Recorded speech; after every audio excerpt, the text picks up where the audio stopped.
booze, women and booze. I'm here, I'm there, I'm everywhere. I'm an asshole. Folks, this is Dr. Brian King. I'm here in Dallas, Texas, overlooking a beautiful view of downtown with my co-host, Sarah Bollinger. Yes, we're in downtown. This is gorgeous. And if I lose track of the camera, it's because I'm just going right now. I know, right? And we're here because of this person. Yes, we're here with Katie Starr. She's an amazing singer here, and we are lucky to have her here in Dallas. Thank you so much for being here. This is so much fun to have you guys over.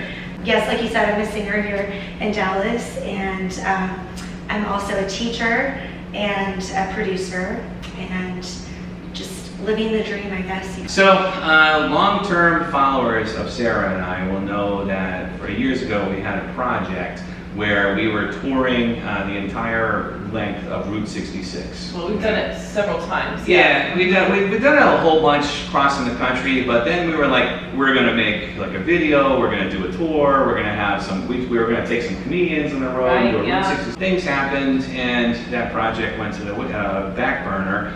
But I was downtown Dallas a couple weeks ago, and I suddenly started hearing somebody sing Route 66, like just out of nowhere, you know? And I'm like, what's that? And I first thought it was a recording at first. And I was like, that's a version of this song I've never heard before, you know? And so I looked around, I looked all over, and there is Katie, who I didn't know her name at the time, but she was just, there's this blonde woman in like this red evening gown, like on a stage with one of these old-timey microphones. And then there's like an artist right next to her who's doing like this live, drawing of the cityscape. Reminded me of when we were in France, and there's these artists everywhere just drawing buildings and things. And it just struck me as like a very European vibe. So that's how Route 66 led to this conversation, basically. You and your partner, Jason Cantrell. Yeah, it was really interesting how it came about.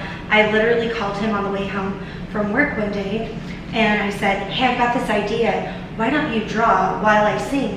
And he was like, go ahead and come on over to my loft. And my boyfriend was in the car at the time. He was like, what are you guys talking about? He's gonna draw like a small little picture or something while you're singing. I don't get, So anyways, I show up there, and Jason has this view of the Adolphus Hotel right in front of his apartment. And so he literally looks out the window, and he gets this piece of paper that's like 4 feet by 2 or 3 feet, and he just starts drawing the Adolphus Hotel while I'm just practicing and singing. And I think we did like a video of it or something, and we looked back and we're like, I think there's something to this. So then the next weekend, we had an opening party for our new exhibit at the bottom of the Kirby building where he lives. People just kind of came in and out, and it kind of became a thing where people were like, I've never seen anything like this before. I love it. And yeah, that's so cool. That's, different experiences of people coming together and things happening. That's so awesome. I do figure modeling, live figure modeling, and when I'm modeling, I listen to the instructors as they're teaching their students, and they often talk about, which I love, like the rhythm of the drawing or the gestures or what's going on, or you can, and I love that. So I can totally see how that would fit in to singing and drawing. Absolutely. Yeah. Are you guys still doing that? Yeah, we're doing it every Sunday at 3 o'clock. Yeah, it's been really fun to do it every week because we've started seeing people that come back, just to see the art and the music, and yeah, it's a lot of fun. That is awesome. And now you were doing Route 66, and then you did a couple of other covers. I've always been attracted to the old standards, so lots of Frank Sinatra, lots of Ella Fitzgerald, I guess like the 20s through the 60s, pretty much. How long have you been singing? I started performing when I was about 18. My dad was like, you have to go get a job. And so I went into this restaurant, and it was this mom and pop restaurant, and I was like, I want to be a server, and they were like, somehow it came up that I played the piano. So then they ended up hiring me. Later on I found out they never hired anybody, but because they all knew each other, but the guy said, hey, she plays the piano. So so I come in to be a waitress. They go, can you play the piano tonight? So it was like a way for What them a to, fun. yeah. Yeah. And so I kind of started doing it then, been doing it ever since. I've been able to do more performing since the pandemic happened. I remember when it first happened, I was like, oh my gosh, everybody is online now. Nobody's anywhere. Time to do a quarantine concert. So I started doing one like every Friday or something. That's So awesome. you're like the only artist I've ever met so far whose career has benefited from lockdown. Yeah, I know. Oh, well, and modeling, of course. So we got here end of May actually, and just simply I think being available for people and willing That's made a true. huge difference. I got a lot of photography jobs when I first arrived here. I probably 5 or 6, and that's part of the reason I always stayed in the Dallas area. I'm like, Dallas is very welcoming. And you had a group. Yeah, I do. Yeah, the Starlight Girls. Now, are you the, because it's called, your name is Star, and they're the Starlight Girls, I'm guessing you're like the boss of this group. The leader. Yes, that's right. Yeah. Did you put them together, or how did that come about? Yeah, it was a cool story actually. I watched this commercial, like, I'm gonna say it was like in 2012, and it was one of the first commercials ever made, and it was talking about how you could go up to the top of the world, which is the top of the Empire State Building, and then when you were at the top, there were the Starlight Girl rooftop dancers, and I was like, that's something right there. Oh, wow. And then I was like, I need to create a singing and dancing group, and just kind of all came together. So Okay. That's part of that era too, right? How many Starlight Girls are there? right now there are 7 Starlight Girls. And do you like, are you like the madam? No.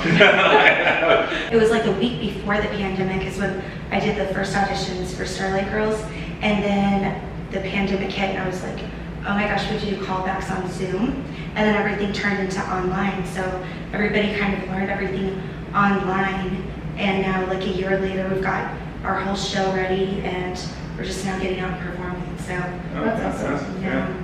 So if somebody is interested in singing, but they're unsure of themselves, what do you usually tell them? What do you recommend for them to get started? Usually I'll have people do a free trial class with me, and then I'll get them comfortable by getting their voice warmed up, and then we talk about what kind of music that they like. Sure. Because usually the kind of music that you're attracted to, you're good at singing too. Right, makes sense. And then I'll have them sing a song, and most people can sing. I mean, Right. I really think so.